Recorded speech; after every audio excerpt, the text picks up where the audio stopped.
حضرت پیر پٹھان رحمت اللہ علیہ کی بارگاہ میں ایک ہم جیسا بندہ گیا۔ اس نے سوچا کہ سنا ہے کہ بڑی شہرت ہے، اللہ کا ولی ہے، جو زیارت کرتے ہیں کوئی نصیحت پوچھیں گے تو وہ کوئی نصیحت کرے ہمیں۔ جب وہاں پہنچا تو آپ رحمت اللہ علیہ بیٹھے تھے۔ ملاقات ہوئی، کہنے لگا کہ حضرت کوئی نصیحت فرما دیں۔ آپ ہنس پڑے، فرمایا کہ بیٹا دو باتیں فقیر کی یاد رکھنا، اگر رب کو خود سے بہتر نہ سمجھ سکو نا، اب نصیحت سن لو۔ ولیوں کے کیا انداز! فرمایا کہ میرے بیٹے، تو نے کہا کہ نصیحت کریں تو فقیروں کی نصیحت تو ایسی ہوتی ہے۔ اب میری نصیحتیں یہ ہیں کہ اگر رب کو اپنی ذات سے برتر اور بہتر نہ سمجھ سکو تو کم از کم زندگی بھر رب کو اپنے جیسا ضرور سمجھتے رہنا۔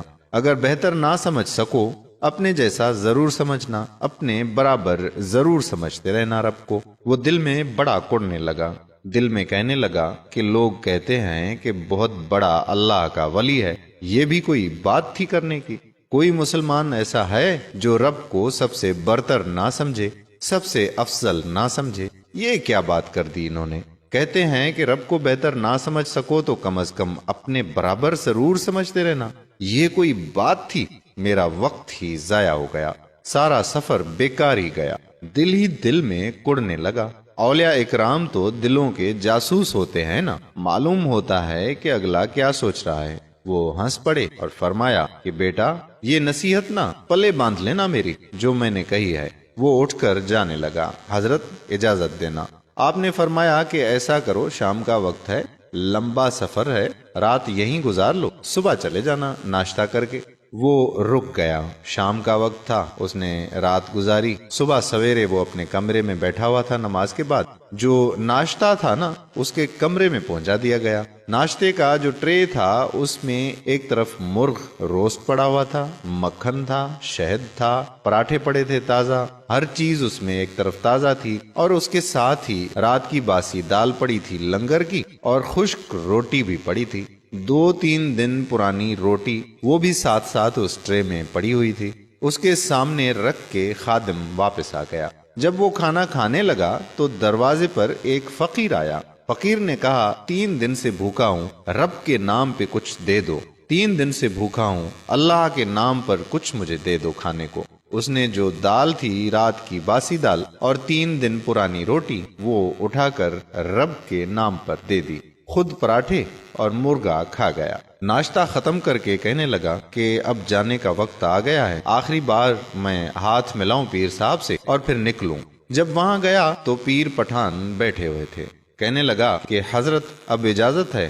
آپ نے فرمایا کہ بیٹا اجازت۔ ہاتھ ملایا تو پیر صاحب نے ہاتھ پکڑ لیا۔ آپ نے فرمایا کہ بیٹا رات والی میری نصیحت یاد ہے، جو نصیحت میں نے آپ کو کی تھی کہ رب کو اپنے سے بہتر نہ سمجھو نا تو اپنے برابر ضرور سمجھتے رہنا۔ اب وہ پھوٹ پڑا، کہنے لگا کہ حضرت یہ کیا بات کرتے ہیں آپ؟ یہ کوئی عقل کی بات ہے جو آپ کر رہے ہیں؟ کون ایسا ایماندار ہے جو رب کو سب سے بہتر نہ سمجھے؟ آپ بار بار مجھے یہ کل سے کہتے ہیں، کیا مقصد ہے آپ کا؟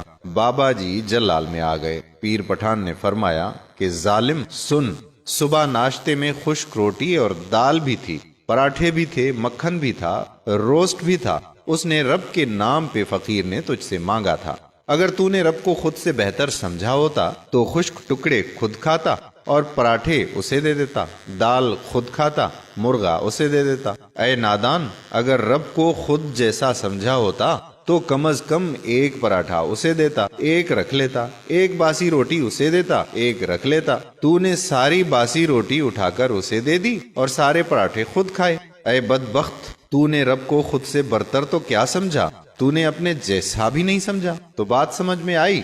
دوستو، یہ صرف اس کا کیس نہیں تھا، ہمارا کیس بھی ہے، ہم سب کا یہی معاملہ ہے۔ ہم نے رب کو سب سے بڑھ کر تو کیا اپنے جیسا بھی کبھی نہیں سمجھا۔ رب کے نام سے ہم سے بھوکا مانگتا ہے، جو بیکار شے ہے گھر میں کھانے کے لیے وہ اٹھا کے دے دیتے ہیں رب کے نام پہ۔ فقیر پیسہ مانگتا ہے، پرس اور بٹوا نکالتے ہیں، جو سب سے برا نوٹ ہے وہ رب کے نام پہ دیتے ہیں۔ ننگا آتا ہے دروازے پر، صدا لگاتا ہے رب کے نام پر دو، گھر میں جو سب سے پرانا سوٹ ہے وہ رب کے نام پہ دیتے ہیں۔ قرآن کیا کہتا ہے؟ قرآن پاک کہتا ہے کہ تم تب تک نیکی پا نہیں سکتے جب تک اپنی پسندیدہ شے یار کے راستے میں نہ لوٹا دو۔